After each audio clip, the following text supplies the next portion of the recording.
Бул заборго фундамент куйбай туруп эле сайып койгон неме забордучу. Бул балдарды басып кала жазган бул заборчу. Любой объектке барсам ушундай проблемалары. Фундаменти уруп аткан болот, кирпичи күйүп кеткен кирпичтен салынат. Жейт. Баары жешет акчанычы. Саламатсыздарбы? Нурлан Тургунбекович бүгүн жок экен. Койсоң немени бакай видеону. Бул биздин спикер. Мектеп куруп атабыз. ФАП ачылды, по-моему. ФАП ачылыш болду.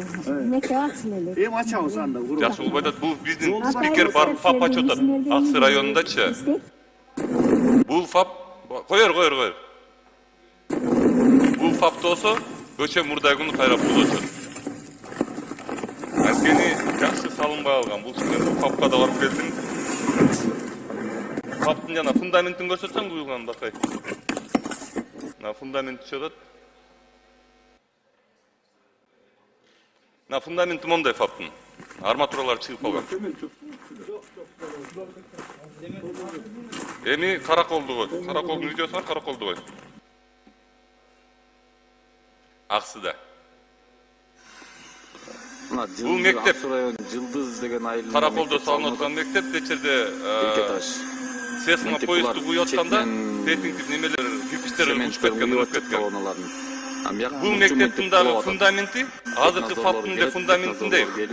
Просто булар засыпка кылып туруп жаап салыптыр. Казып караган жокпуз да. Андан кийин Беловодский мына кирпичтери күйүп калган кирпичтерден коюшкан көрүнөрбү? Тигине, мисалы наружный көрүнбөйт, күйүп калган тигине. Внутренний көрүнбөйт. Бул күйүп калган кирпичтер боюнча дагы айтам. Кирпичтердин баары күйүп калган тигинеке.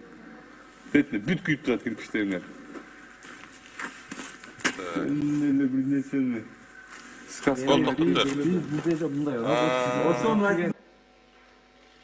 Кызыл Кыядагы фундамент боюнча да айтып кетейин. Бирге көргөнсүңөр буга чейин мен Кызыл Кыяга барып мектептин фундаментин буздурткам. Анткени мектептин фундаменти дагы ушундай болуп калган. Уйпаланып калган. Аны дагы буздуртуш үчүн көп убакыт кеткен да. Бир жолу эмес, 5 жолу барыш керек болгон ошакачы Баткенгечи. Анткени бизде стройкалардын абалы ушундай. Биз өзүбүз үчүн да салабыз да булардычы. Кара Суудагы мектеп, экиге бөлүнүп аткан мектеп. Ал дагы экиге бөлүнүп азыр уруп атат. Новопавловскадагы мектептин сүрөтүн көрсөтүп койчу бакай. Жанагы күйгөн кирпичтер боюнча айтып кетейин. Дагы бир сүрөтүн көрсөтсөң муну эмес. Мынакей могу Новопавловкадагы мектеп, бул мектепке да мен баргам. Эгер байкасаңар, мына бул мектептин ортосуна мусор менен толтуруп туруп, анан кирпичтерди эки жагынан койгонда, баары өлө ызычы чыгарып туруп, анан кийин мен айткам, ичиндегилер чыгарып туруп жакшынакай койгула дегем. Ошондо Госстрой комиссия менен барган ушул мектепкечи.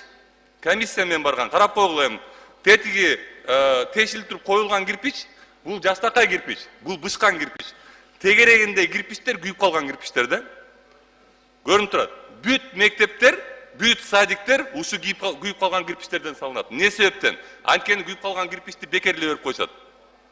Бекерлеп берип койшот. Буларга бул күйүп калган кирпичтин эч кимге кереги жок, муну эч ким иштетпейт. Ошол себептен муну бекерлеп берип коет. Эми Оштогу 14 этаж боюнча, мунун документтери боюнча Оштогу 14 этаж үй. Мунун документтери боюнча бул вообще 9 этаж болуп салынган.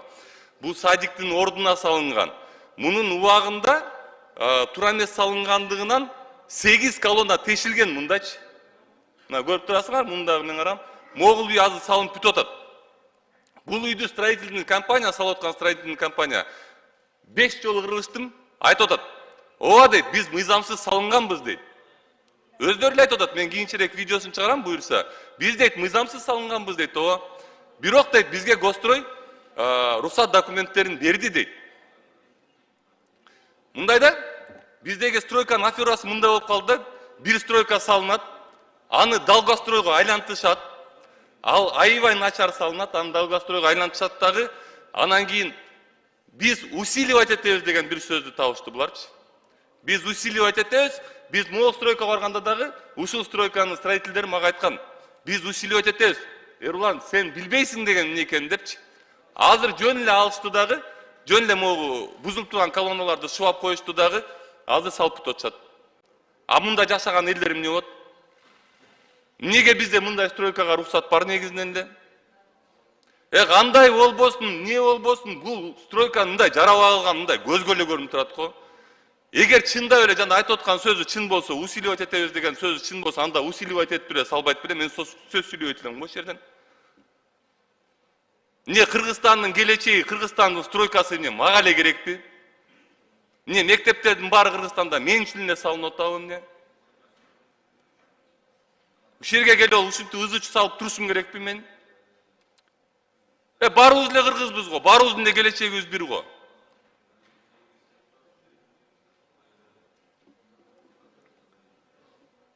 Мен Гостройдун жумушуна абдан нааразымын. Эгер бүгүн салынып аткан бул объектилер мындай көз боёмо объектилер болсо, анда салынбай эле койсун.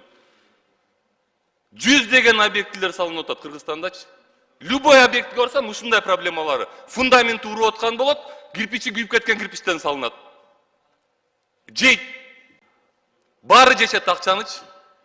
Өздөрүнүн балдарын келечегине мына Беловодскийдеги забор. Мына көрүп алгыла. Бул заборго фундамент куйбай туруп эле сайып койгон неме забордучу. Бул балдарды басып кала жазган бул заборчу. Башынан койсоң, неме, бакай. Мына монтип эле кулап калган. Жөн эле. Азыр деле фундаменти жок бул заборлордучу. Азыр деле кулайт буларчы.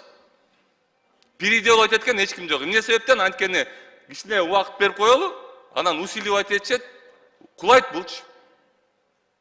Буну усиливать эткен кулайт бул нерсенин баары. Азыркы мен көрсөткөн мектептер дагы бул качественно салынган мектептер эмес, булар да бир күн урайт. Канчага чейин мындай көрүнүш боло берет?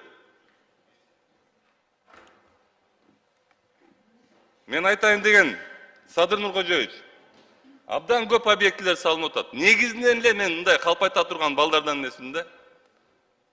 Чындап эле стройка болуп атат. Чындап эле көп жерлерде мектептер салынып, садиктер салынып, жолдор салынып, алдыга жылыш бар. Аны ачык эле айтыш керек экен. Канча проекттер салынып атат. Мен негизинен эле мындай жөн эле иштеп аткан адамга тийишип жаман көрүнгүм келбейт да. Бирок эгер биздин мектептер, биздин балдардын келечеги, бала бакчалар жана ушул сыяктуу нерселер ушунчалык жоопкерчилиги жок. Мондай күйүп калган кирпичтерден фундаменттер уйпаланып экиге бөлүнүп аткан мектептер салынып атса, анда бир аз токтотуп турбайлыбы? Салганды үйрөнгөнгө чейин. Бул мектептер көпкө турбайт.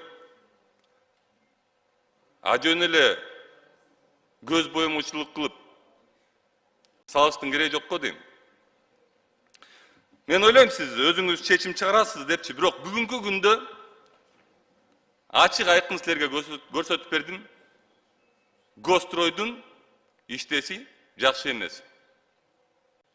Жакшы эмес эмес, абдан начар. Рахмат.